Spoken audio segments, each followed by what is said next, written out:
नमस्कार, capital TV देख रहे हैं आप। मैं हूं आपके साथ हर्ष भारद्वाज। चुनावों की तारीखों का ऐलान होने के बाद उम्मीदवारों का ऐलान हो रहा है और एनडीए जहां उम्मीदवारों का ऐलान कर रहा है, वहीं महागठबंधन में तेजस्वी नामांकन तो कर चुके हैं, लेकिन महागठबंधन की लिस्ट का कोई अता पता नहीं है और भारी सिर्फ टव्वल है। जिसके बाद सवाल उठ रहे हैं कि क्या जब चुनाव होंगे उससे एक दिन पहले ही महागठबंधन की लिस्ट जारी होगी? क्या महागठबंधन में सिर्फ टव्वल से तेजस्वी का सीएम बनने का सपना चकनाचूर होगा? आज भी बाकी से सवाल पूछेंगे। चलिए इस वक्त अपने खास मेहमानों से आपको मिलाते हैं। सबसे पहले इस वक्त बीजेपी से अमित तिवारी साहब मेरे साथ जुड़ रहे हैं। तिवारी जी, आपका बहुत बहुत स्वागत है हमारे साथ जुड़ने के लिए कैपिटल टीवी पे। धर्मेंद्र पांडे साहब हैं, वरिष्ठ पत्रकार हैं, हमारे साथ जुड़े हुए हैं। धर्मेंद्र जी, आपका भी बहुत बहुत स्वागत है कैपिटल टीवी पे। थोड़ी देर में आरजेडी से राजू बैठा साहब हमारे साथ जुड़ेंगे। थोड़ा नेटवर्क का इशू है, लेकिन जैसे ही जुड़ेंगे उनसे भी हम बातचीत करेंगे। सबसे पहले अमित तिवारी जी, मैं आप ही के पास आता हूं, क्योंकि अगर मैं बात एनडीए के कुनबे की करूं तो इस वक्त महागठबंधन आप पे आरोप लगा रहा है कि एनडीए के कुनबे में सब कुछ ठीक ठाक नहीं है। महागठबंधन में तो बिल्कुल ठीक नहीं है, वो तो मैं उनसे सवाल पूछूंगा ही, लेकिन आखिर क्यों ऐसा होता है कि कुशवाहा साहब को दिल्ली जाना पड़ता है और महागठबंधन आप पे आरोप लगाता है कि खुद के कुनबे में ठीक नहीं है, तो आप हमारे पे क्यों सवाल उठा रहे हैं? हर जी, सर्वप्रथम तो धन्यवाद मुझे बुलाने के लिए और समय देने के लिए। बहुत दिनों के बाद आपसे रूबरू हो रहे हैं। देखिए, जिस तरीके की चर्चा अभी हम लोग नामांकन की आज शायद पहले फेज की तारीख है और जिस तरीके की चर्चा इलेक्शंस के दौरान डेवलपमेंट को लेकर होना चाहिए, विकास को लेकर होना चाहिए, आपका क्या विजन है बिहार को लेके, उसको लेकर होना चाहिए। तो वहां पर ये राजनीति साधने के लिए इस तरफ की महागठबंधन में क्या हो रहा है या बीजेपी के गठबंधन में क्या हो रहा है, ये सब के बीच में जाना नहीं चाहिए। आज हमें बात करनी चाहिए विकास की, और जो 18 सालों में हमने जो विकास का एक मॉडल पेश किया है, यूपी के बाद बिहार एक दूसरा सबसे बड़ा प्रदेश है जिसने जो multi level multi dimensional poverty है उससे लोगों को ऊपर लेकर आया है। तो जहां पर इतने बड़े काम हुए हैं पिछले 18-20 सालों में, वहां पर किसके गुट में क्या हो रहा है, किसी को अगर कोई जाति की राजनीति साधनी है तो वो साधता रहे, किसी को एमवाई समीकरण साधना है तो साधता रहे। हमारा एनडीए को लेकर केंद्र में नरेंद्र मोदी जी के नेतृत्व में और बिहार में नीतीश जी के नेतृत्व में केवल एकमात्र समीकरण है और वो है विकास का समीकरण, और जिसके तहत हम पिछले 20 सालों से काम कर रहे हैं और आगे भी हम जनता के पास यही लेकर आवेदन लेकर जा रहे हैं कि जिस रफ्तार से जो हमने सड़कों का जाल पूरे बिहार में बिछाया है, जिस तरीके से इंडस्ट्रियलाइजेशन का हम प्रयास कर रहे हैं, हमारी जो महिलाएं हैं, जो स्कूल्स के जो ड्रॉप आउट रेट जो बहुत ज्यादा थे, उसे हम बहुत हद तक कम करने में सफल हुए हैं। पोशाक और साइकिल परियोजना के माध्यम से इन सारी चीजों को लेकर हम जनता के पास जा रहे हैं। बिहार के अंदर हम गए हैं, बिहार के अंदर हमने देखा है कितना विकास हुआ है, कितना नहीं। जनता से हमने बातें की हैं और कैपिटल टीवी ग्राउंड जीरो पर डटा हुआ है। लेकिन फिर ये क्यों कहा जा रहा है? क्योंकि तमाम जो विपक्षी पार्टी है वो भी ये सवाल पूछ रहे हैं। लोग पूछ रहे हैं कि आखिर फिर क्यों आपको मैथिली ठाकुर को लाने की जरूरत पड़ी? आखिर क्यों पूर्व आईपीएस को आप ला रहे हैं? क्यों उन चेहरों को लाया गया बीजेपी में? कहा जा रहा है कि जमीनी कार्यकर्ताओं को जगह नहीं दी गई। ये विपक्ष का सवाल है। नहीं हाशी, देखिए, जिस अच्छे और कामदार लोगों को तो पार्टी में जगह मिलनी ही चाहिए। जहां तक रही कार्यकर्ताओं की जो उनकी उनकी प्रतिभा के लिए, तो उनके लिए भी काम हुआ है और बहुत लोग जगहों पर उन्हें भी टिकट दिया गया है। लेकिन जो अच्छे लोग हैं, जो समाज के में अच्छा योगदान करना चाहते हैं, उसको तो जगह मिलनी ही चाहिए। और मैथिली जी की आप बात करें तो उनको तो श्रद्धा जी के बाद सबसे ज्यादा सुना जाता है पूरे बिहार में और पूरे देश में। तो निश्चित तौर पर उनका आने से किसी को कोई तकलीफ नहीं है। हाँ, उनको जरूर पेट में दर्द हो रहा होगा जिनके पास सिर्फ माफिया भरे हैं, जहां पे गुंडे भरे हैं। अभी देखिए, ओसामा उनको टिकट दिया है उन्होंने, और ओसामा के पिता का क्या कार्यकाल रहा है, और ओसामा का खुद का भी जो दागदार चेहरा है। जो जो लोग अपराधियों के साथ उठते बैठते हैं, उनको तो तकलीफ होती है कि किस तरीके से उनके सामने अगर कोई साफ सुथरे छवि का व्यक्ति खड़ा हो जाए तो उनको तो पेट में दर्द होगा ही। लेकिन हमारे कार्यकर्ता तो बल्कि खुश हैं, मैथिली जी को पाकर बहुत ही उत्साहित हैं और बहुत जोर शोर से काम भी चल रहा है। और एक बात मैं आपको और बता दूं कि जिस राजनीति जिस बदलाव की बात हम कर रहे हैं, आने वाले समय में आप देखिएगा बिहार एक इंडस्ट्रियलाइजेशन हब बनने जा रहा है, जहां पर कभी लूट फिरौती इन सब का एक गढ़ हुआ करता था। इसके अलावा और कोई मतलब कोई और बिजनेस ही नहीं था। वहां पर आज बिहार को एक तरीके से इंडस्ट्रियलाइजेशन हब बनाया जा रहा है। अमृतसर, कलकत्ता और गया जी को मिलाकर एक इंडस्ट्रियल कॉरिडोर बनने जा रहा है। टेक्सटाइल के ऊपर गया जी में बहुत बड़ी जमीन का आवंटन हुआ है, वहां पर एक टेक्सटाइल हब बनने जा रहा है। तो जो काम हमने चलिए ठीक पिछले है अमित 20 जी, सालों में किए। ये तो जनता देखेगी और जनता वोटों में तब्दील करेगी। आप जिस तरीके से विकास को गिना रहे हैं तो वक्त ही बता पाएगा। खैर मैं धर्मेंद्र साहब आपके पास आता हूं, क्योंकि देखिए बीजेपी की अगर मैं बात करूं तो बीजेपी ने सब कुछ फाइनल कर लिया। एनडीए की बात करते हैं कि एनडीए में सब कुछ धीरे धीरे फाइनल हो गया, लेकिन महागठबंधन में कुछ भी फाइनल नहीं हुआ। अभी आरजेडी के नेता मेरे साथ जुड़ते तो मैं उनसे सवाल करता, लेकिन कुछ नेटवर्क इशू है। आप क्या कहेंगे, क्योंकि चुनाव जब बेहद नजदीक आ जाएगा तब क्या महागठबंधन सीटों को फाइनल करेगा और बताएगा? एक तरफ से तेजस्वी नामांकन तक भर चुके हैं, लेकिन पार्टी उम्मीदवारों की कोई लिस्ट ही नहीं हुई है। दिल्ली में जाते हैं तो राहुल गांधी से मुलाकात नहीं होती है। ये क्या चल रहा है? आप तो वरिष्ठ पत्रकार हैं, कई चुनावों में आपने देखा होगा, क्या इस वक्त जो हो रहा है वो सही हो रहा है? देखिए, सबसे पहली चीज तो ये देखें कि बिहार एक ऐसी भूमि है जो अपने आप में जो है अद्वितीय है। बिहार के लोग जो है वो चुनाव को जो है ज्यादा, अभी जिस तरह की बात हो रही है वहां ज्यादा जो है बिहार के लोग जमीनी मुद्दों पे ज्यादातर जो है फोकस करते हैं। जमीनी मुद्दों पे वो बदलाव भी करते हैं, वोट भी करते हैं। तो बिहार का मतदाता अगर देखा जाए तो देश के सबसे जागरूक मतदाताओं में अगर कहीं का मतदाता माना जाता है तो बिहार का अधिकतर मतदाता माना जाता है।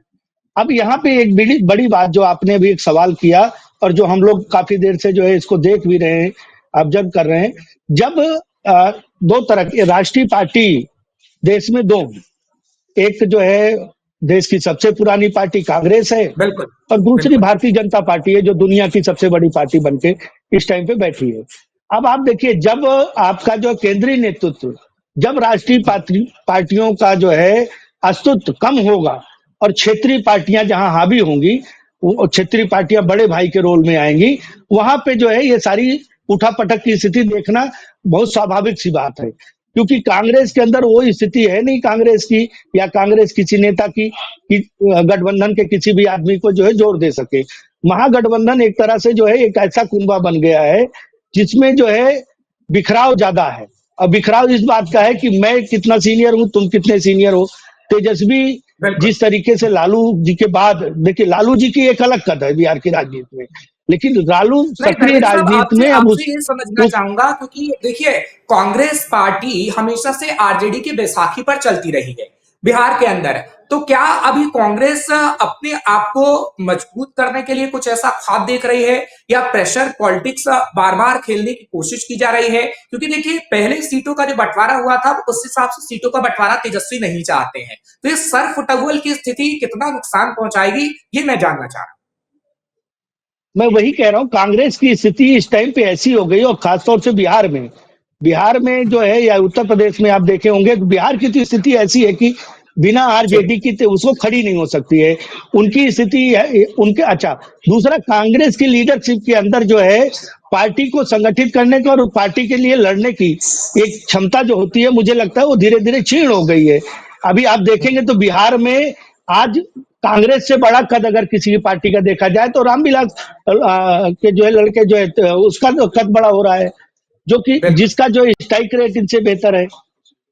अच्छा, अच्छा, दूसरी अच्छा चीज तो ये है कि तो क्या धर्मेंद्र वहां पे साहब, अच्छा यहाँ पर क्या कांग्रेस सवाल उठाना कांग्रेस चाहिए? कांग्रेस का वोट बैंक, मैं क्या करूं, कांग्रेस का जो वोट बैंक है वो 5% के आसपास दिखाई पड़ता है, जो उसको इंक्रीज नहीं कर पा रही। हाँ, कांग्रेस अगर जो है 243 सीटों पे या 100 सीटों से ऊपर चुनाव लड़ती तब तब उसकी कुछ जो है स्थिति मजबूत होती। लेकिन कांग्रेस क्या है, कांग्रेस तो अपने आप को सरवाइव करने आप सरेंडर कर चुकी है। वहां जो है इससे ज्यादा तो जो है तेजस्वी जो कह दे, राहुल गांधी दूसरे नंबर के नेता है वहां। वहां एक नंबर का नेता अपने आप को स्थापित कर रहे हैं कौन, तेजस्वी। तो जो ये राष्ट्रीय पार्टी का जिस तरीके से मतलब ये एक तरह से अपमान है। अगर राष्ट्रीय बिल्कुल पार्टी जिसने देश की सत्ता पे इतना दिन तक राज किया है, तो ये देश का भी दुर्भाग्य है कि उस पार्टी में कोई योग्य व्यक्ति है और जो साहस के साथ ये नहीं कर पा रहा है कि हम अपने दम पे कहीं खड़े होंगे। तो ये जो है ये एक बिहार के लिए या जो राजनीति को अच्छे से नजदीक से देखते हैं उनको जो है, जब भी विपक्ष कमजोर होगा सत्ता निरंकुश होगी, ये निश्चित सी बात है। और पिछले 20 सालों में देखिए, वहां अगर ये देखें तो दो तरह की बातें हैं। 20 सालों की एंटी इनकम्बेंसी होनी चाहिए, लेकिन वो एंटी इनकम्बेंसी क्या कांग्रेस इसको कभी अपने पक्ष में कर पा रही है? या जो इतने सारे जो है आरोपों से घिरे हुए लालू बिल्कुल नहीं, परिवार के, आपने और आपने अब कई लालू अहम परिवार पॉइंट के, उठाए हैं धर्मेंद्र साहब, वो बिल्कुल ठीक है, लेकिन मैं यहाँ पर अभी एक आपका ये एक सवाल मैं अमित जी के पास ले जाना चाहूंगा, क्योंकि आपने बीच में कहा एक चिराग पासवान की पार्टी को बड़ा होना चाहिए। ठीक है, आप पूरा करिए, पूरा करिए। ठीक। मैं कह रहा था कि आप अभी देखेंगे तो वहां भी दो फाड़ हो गया है। घर में जो है एक नई पार्टी बना दी, तो अब उन नई पार्टी से चुनाव भी लड़ा रहे हैं।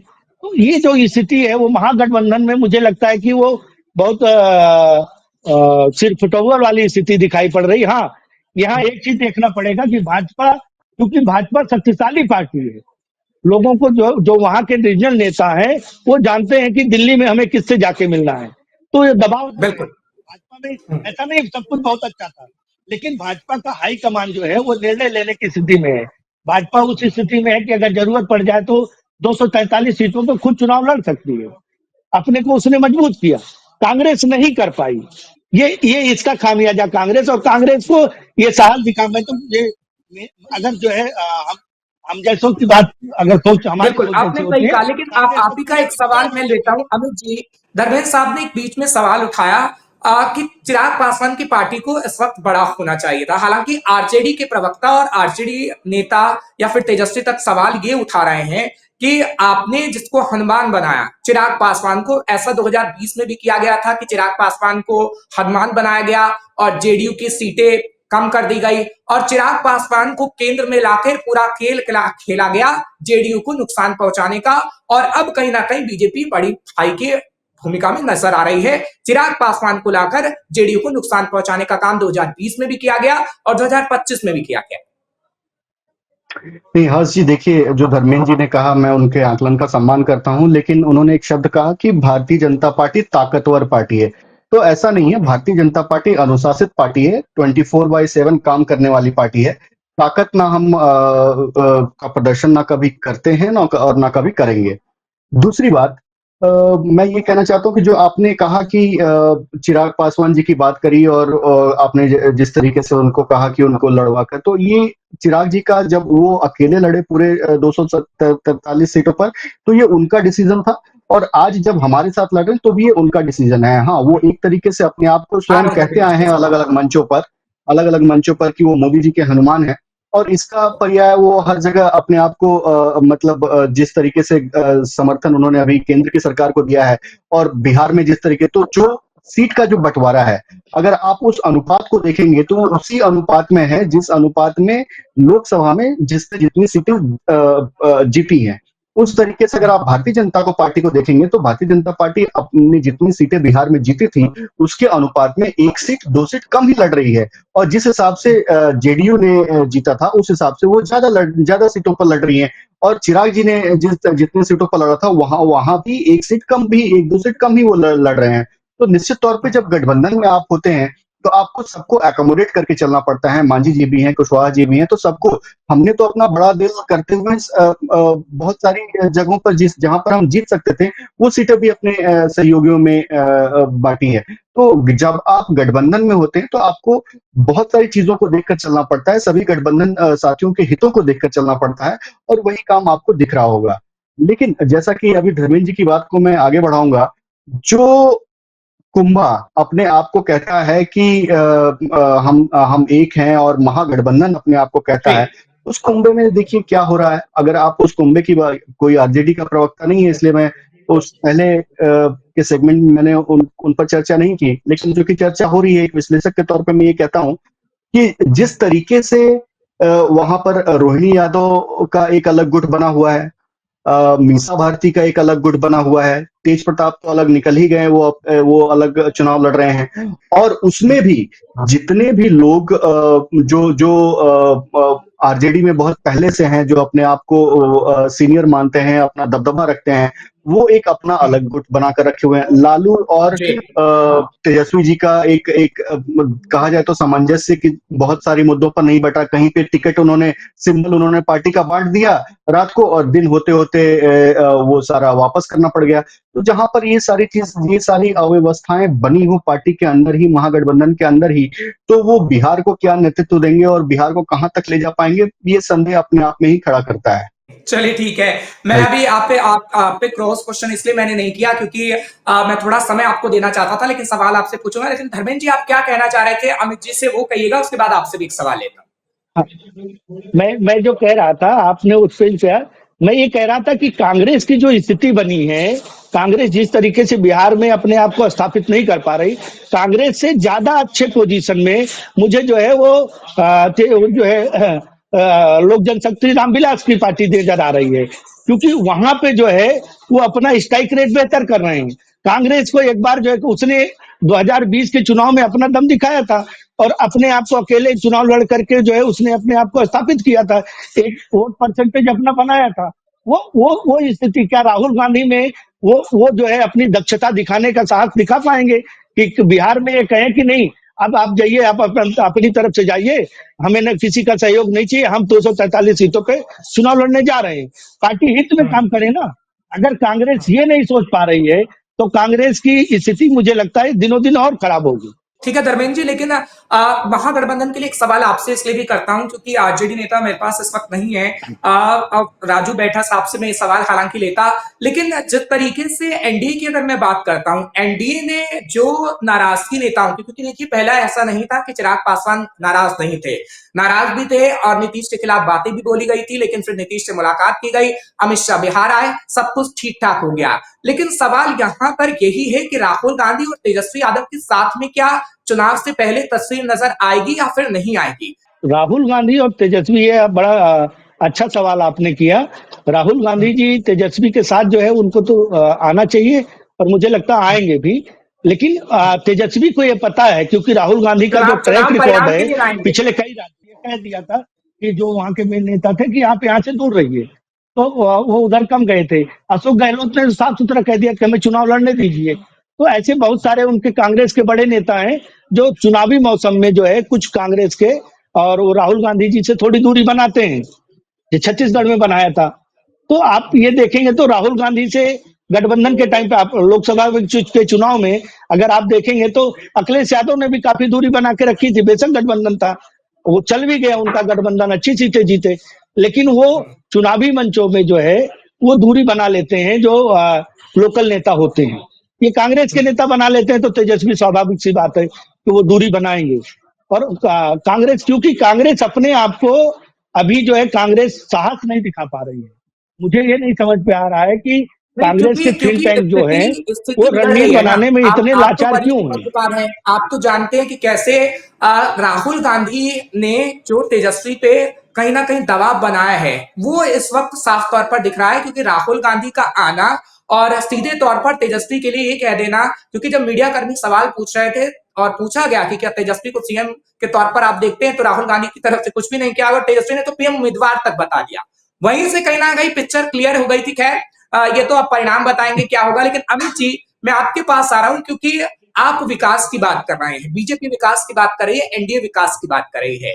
लेकिन सवाल तो ये भी पूछना जायज है कि जब आप विकास की बात कर रहे हैं तो आपका सोशल मीडिया प्लेटफॉर्म, आपके नेता बार बार लालू के अपराध पर क्यों बात कर रहे हैं? आप अपनी विकास की बात करिए और बताइए कि हमने विकास किया है और विकास करके दिखाएंगे। क्यों वहां पर अटक गए हैं 2020 की तरह?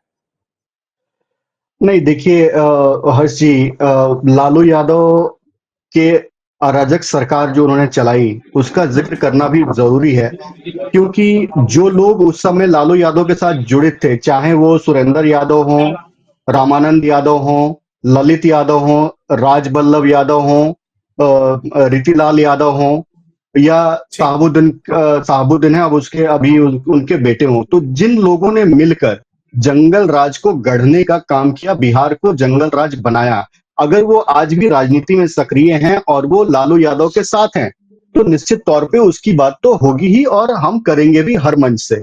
दूसरी बात, जहां तक रही हमारे डेवलपमेंट की बात, तो हमने जो कार्य किए हैं वो जनता के बीच में है। जो कालखंड बिहार के, आप अगर किसी भी बिहारी से पूछेंगे कि क्या वो लालटेन जलाना फिर से चाहेंगे, तो कोई भी लालटेन के दौर में वापस नहीं जाना चाहता। सबके घर में सोलर आने वाला है और एलईडी तो घर घर पहुंच ही गया है। तो इस एलईडी के युग में कोई भी लालटेन के दौर में वापस नहीं जाना चाहता।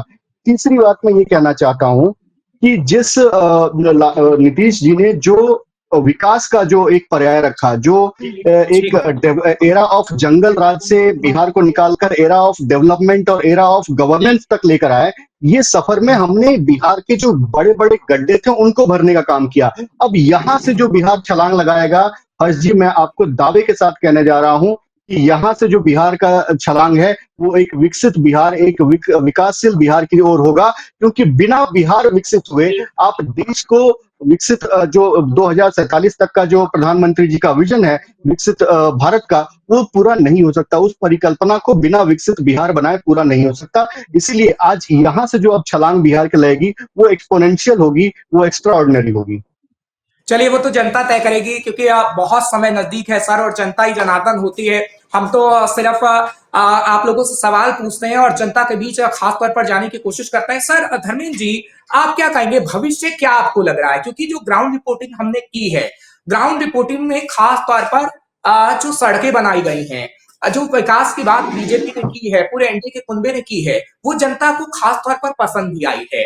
तो आपको भविष्य क्या लग रहा है? क्योंकि इस वक्त हम महागठबंधन की अगर स्थिति देखें तो महागठबंधन की स्थिति को जनता भी वॉच कर रही है। तो क्या अभी जनता वेट एंड वॉच की स्थिति में है, या वो फैसला ले चुकी है और आगे आने वाले समय में हमें देखना, हम ये साफ तौर पर कह सकते हैं कि वो कहां बटन दबाएंगे? भविष्य क्या लगता है बिहार? देखिए, भविष्य का तो अब देखिए, अगर देखा जाए वहां की स्थिति और जो है जो अभी नजर आ रहा है उसमें नीतीश की एक छवि तो है, और ऊपर से नीतीश के साथ जो है प्रधानमंत्री की छवि। जब प्रधानमंत्री का नाम जो है वो नरेंद्र मोदी जी का नाम जब चुनावी मैदान में जाता है और जब वो सभाओं को संबोधित करते हैं, भाजपा के पास इस टाइम पे देश के नहीं दुनिया के जो है ना बेहतरीन जो है प्रवक्ता हैं और जो है वो नेता हैं जो अपनी बात को बड़ी आसानी से जनता किस तरह से समझना चाहती है, कौन सी बात जनता को पसंद आ रही है, उस बात को जो है प्लेटफॉर्म से जो है अपने जो है वो डिलीवर करना जानते हैं। काम के साथ अपनी बात को आप पहुंचाना। अभी आप कह रहे थे कि आप बार बार ये लोग बार बार लालू जी के जो है वो करप्शन की बात करते हैं, घोटालों की बात करते हैं, तो वास्तव में ऐसे ही नजर आता है भाजपा जब ये करती है। जैसे हम लोग दशहरा मनाते हैं तो राम रावण युद्ध तो बहुत सदियों पुरानी बात है, लेकिन लोग भूल न जाए इसलिए हम हर वर्ष जो है दशहरा मना लेते हैं। तो ये जो है चुनावी पिच में भी ये वही बताने का काम कर रहे हैं। भाजपा जानती है कि जनता को क्या चाहिए, जिसको क्या देना है। अभी देखिए, करोड़ों महिलाओं को जिस तरीके से दिया गया है चुनाव से कुछ दिन पहले, ये सच्चाई है कि दौर बदल गया है। अगर आप कुछ नया नहीं देंगे तो शायद आपका जो है वोट में परिवर्तित होना मुश्किल हो जाएगा, नाराजगी कम नहीं होगी। तो भाजपा ये जानती है कि सत्ता में कैसे बने रहना है, और उसके साथ साथ जनता के साथ विकास, क्योंकि विकास की गाड़ी तभी चलेगी जब जनता जो है आपके साथ आएगी। तो ये जो थीम है और उस सोच है, मैं उससे तो बेहद मुझे उम्मीद है कि अच्छा परिणाम आएगा। ठीक है अमित जी। हर्ष जी, धर्मेंद्र जी ने जैसे कहा कि भाजपा जानती है कि सत्ता में कैसे बने रहना है, तो ये मंत्र स्वयं माननीय अमित शाह जी ने संसद में पूरे विपक्ष को दिया था कि जैसा भारतीय जनता पार्टी 24 घंटे सातों दिन काम करती है, आप भी 24 घंटे सातों दिन काम कीजिए। आप पार्ट टाइम पॉलिटिक्स मत कीजिए, आप फुल टाइम पॉलिटिक्स कीजिए, फुल टाइम आप जनता के साथ जुड़िए। ये नहीं कि एक यात्रा आप की और फिर चले गए अपने हॉलीडे पे, ये नहीं कि दूसरी यात्रा की है, यहाँ पर इलेक्शन बोले जा रहे हैं और कोलंबिया में घूमे चुनाव के वक्त, आप खुल के बोल सकते हैं सर, कोई पाबंदी नहीं। जी, खुल के तो मैं बोल सकता हूं। और कोलंबिया वो गए और कोलंबिया में भूचाल भी आ गया। जो भूचाल राहुल गांधी कहते थे कि मैं संसद में बोलूंगा और पूरे देश में भूकंप आ जाएगा, वो यहाँ तो नहीं आया, लेकिन जो अद्भुत उदाहरण उन्होंने मैकेनिकल इंजीनियरिंग का कोलंबिया में दिया, उससे कोलंबिया में भूचाल आ चुका है। आज वहां के लोग अपने खोज रहे हैं कि ये अद्भुत जो नमूना उन्होंने पेश किया है वो किस तरीके का है, उसका रिसर्च पेपर कहाँ है, व्हाइट पेपर कहाँ है, लोग सर्च कर रहे हैं। तो देखिए, राहुल गांधी, आपने अपने भी चर्चा में कहा कि तेजस्वी, मैं बिहार पे ही आता हूं फिर से, नहीं तो चर्चा किसी और की तरफ चली जाएगी। तेजस्वी यादव हर मंच से ये कहते रहे कि हम राहुल गांधी को अगला पीएम बनाने जा रहे हैं, लेकिन राहुल गांधी के मुंह से एक शब्द नहीं फूटा कि वो कह दें कि हम तेजस्वी के में नेता ही देख रहे हैं बिहार का। ये भी उनसे, मुख्यमंत्री तो छोड़िए, कम से कम नेता देख रहे हैं, ये भी उनसे नहीं कहा गया। जहां नीति नेता नेतृत्व तय नहीं हो वहां पर किसी और चीज की बात ही नहीं की चलिए जाती। ठीक है, और अब तो जनता को तय करना है। अमित जी, आपने अपनी बात रखी, आपका बहुत बहुत शुक्रिया। समय मेरे पास इतना ही था, फिर आपसे जरूर मुलाकात होगी, हम बिहार पे ही चर्चा करेंगे। धर्मेंद्र जी, आपका भी बहुत बहुत शुक्रिया, आप हमारे साथ जी जुड़े जी हैं जी और बहुत चर्चा बहुत की। धन्यवाद। आप दोनों का बहुत बहुत शुक्रिया। फिलहाल महागठबंधन में जो सरफुटअव्वल हो रही है, किस तरीके से तेजस्वी को नुकसान पहुंचाएगा, ये तो आगे आने वाला वक्त ही बता पाएगा, लेकिन बेबाकी से सवाल हम पूछेंगे। कल फिर खास मेहमानों के साथ आपके सामने हाजिर होंगे। मुझे इजाजत दीजिए, तमाम खबरों के लिए आप बने रहिए हमारे साथ।